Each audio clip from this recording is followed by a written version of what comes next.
proud to welcome you, the United Workers Federation of Navotas City.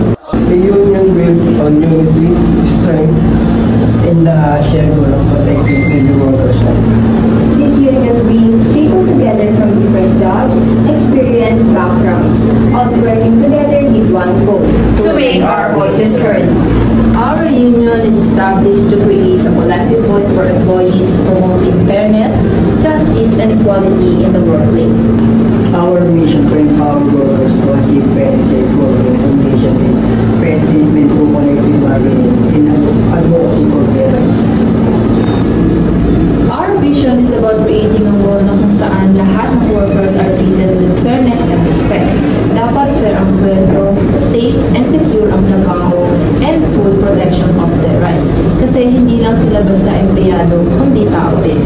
We need to value them as human beings, not just as workers, and recognize their dignity, health, and well-being para sa ikabubuti ng lahat.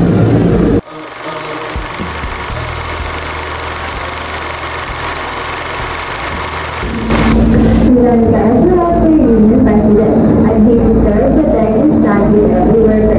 I believe in fairness, respect, and unity. Together, we will fight for better conditions, fair treatment, and a stronger voice in the workplace. This union is not just an organization, it's our strength, and I'm proud to lead it with you.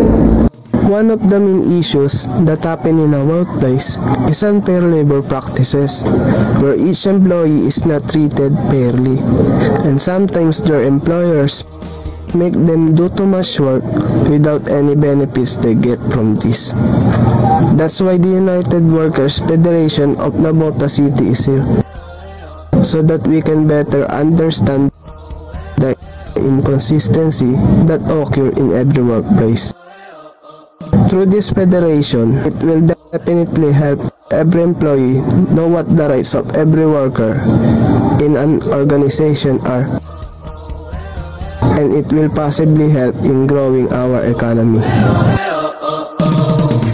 The Workers Federation of Navotas City will launch a public awareness campaign to highlight the challenges faced by workers and the actions we are taking to address them. Through this campaign, we aim to educate workers about their rights, encourage unity, and demand real change in the workplace. Together, we can make a stronger, fairer, and more just workforce. This campaign is just the beginning of our collective drive for better working conditions, equality, and respect.